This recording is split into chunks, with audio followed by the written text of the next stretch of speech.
নির্বাচনের ব্যাপারে আপনারা সবসময় একটা বলেন যে আমরা আইন শৃঙ্খলা বাহিনী কোনো নিয়োগই হয় নাই, এই জন্য আমি আপনাদের স্ট্যাটিস্টিক্সটা দিতেছি ইলেকশনের আগেই, মানে আমার এই পর্যন্ত কিন্তু 15,851 জন পুলিশ আমরা নতুন নিয়োগ দিয়েছি যারা ইলেকশনে আগে হয়ে যাবে। তারপরে আমাদের বিজিবিতে হলো 4,469 জন, আপনারা একটু কাইন্ডলি লেখা নিন, হয়তো দুই একজন এদিক হয়ে 4,469 জন। আনসার হলো 5,551 জন। কারা যদিও ওই ইলেকশনের সাথে জড়িত না, তারপরও 1,558 জন। আমরা ফায়ারে নিয়োগ দিছে 204 জন, প্লাস আমরা র্যাবে যারা ছিল প্রায় আমরা অলমোস্ট আগের র্যাবের থেকে আমরা নতুন র্যাবে নিয়ে আসছি, প্লাস আমাদের কোস্টগার্ড তো জানেন নেভি থেকে আনা হয়। এই সংখ্যাটা যদি কারো কোনো থাকে নিতে পারে না, হয়তো একটু এদিক সেদিক হতে পারে সংখ্যাটা। আবার বলি, পুলিশ হলো 15,851 জন, বিজিবি হলো 4,469 জন, আনসার হলো 5,551 জন, কারা হলো না কারাটাকে ফায়ার আগে বলবো, ঠিক ফায়ার হলো 208 জন, আর কারা হলো 1,558 জন। এগুলি কিন্তু সব নতুন নিয়োগ। এগুলি ইসের ক্ষেত্রে মেইনলি অফিসারদের সংখ্যাটা আমি এখানে বলা হয় নাই, মানে আমাদের তো নিয়োগ যে এই সরকার আসার পরে এই নিয়োগটা আপনারা তো খবর রাখেন না, আমরা তো পাসিং আউটে দুইজনে একজনে যাইতেছি, এগুলো তো আপনারা কভার করেন।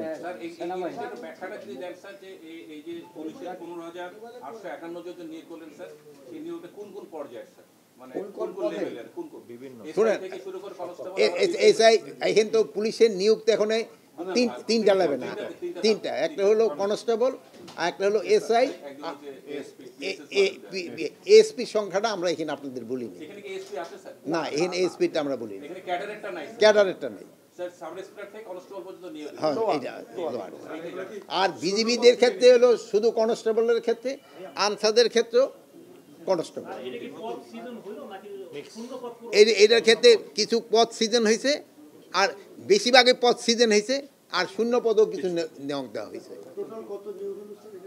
আমি তো সংখ্যা বললাম, এক এক বাইরে এক একটা, তো আপনারা একটু পরে, এখন তো মোবাইলের যুগ, তো ক্যালকুলেট করতে সুবিধা, এক মোবাইলে চলবে। মব জাস্টিসের ব্যাপারে আলোচনা হলো, মব জাস্টিসটা যত কমায় আনা যায়, একে আমি বলবো না যে মব জাস্টিস এলিমিনেট হয়ে গেছে, এখনও হয়, যেমন রংপুরে একটা মব জাস্টিস হয়েছে কিছুদিন আগে, যদি ঢাকার এইসব এলাকায় কমছে, কিন্তু আশেপাশে কিন্তু মব জাস্টিস দুই একটা হয়ে যাচ্ছে। এটার আমরা চেষ্টা করতেছি যতটা কমায় নিয়ে আসা যায়। এটার ক্ষেত্রে তো আপনার ইসে থেকে, মানে প্রধান উপদেষ্টার ইসে থেকে তো একটা দেওয়াই হয়েছে, বা এরপরে তো আর আমাদের আর কোনো কথা নেই। আমি যে স্বরাষ্ট্র মন্ত্রণালয় থেকে পুলিশ যেহেতু বাধা দিয়েছে, ফুল দেওয়ার ক্ষেত্রে কোনো নিষেধাজ্ঞা আপনাদের পক্ষ থেকে ছিল কিনা? ফুল দেওয়ার ক্ষেত্রে, বাধা দেওয়ার ক্ষেত্রে আপনাদের কি নির্দেশনা ছিল আমি জানি না, বাট আমাদের ক্ষেত্রেও যে ফুল দেওয়া ঠেওয়া দেওয়ার আপনারাই তো জানেন পরিস্থিতি কি।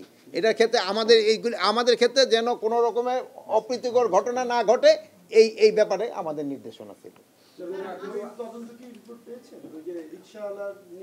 না না, এই তদন্ত ওই রিপোর্ট এখন আমরা পাইনি, অন্য প্রশ্ন করেন।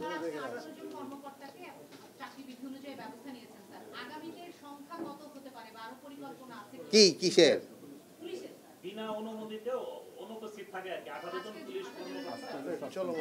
এইটা তো চলমান প্রতিক্রিয়া, এইটা ওই যে desertion, AWL absent without leave desert, 7 দিন পর হইলে ইয়ে করে দেয়, এইটা তো চলমান প্রক্রিয়া, এটা চলতেই থাকবে।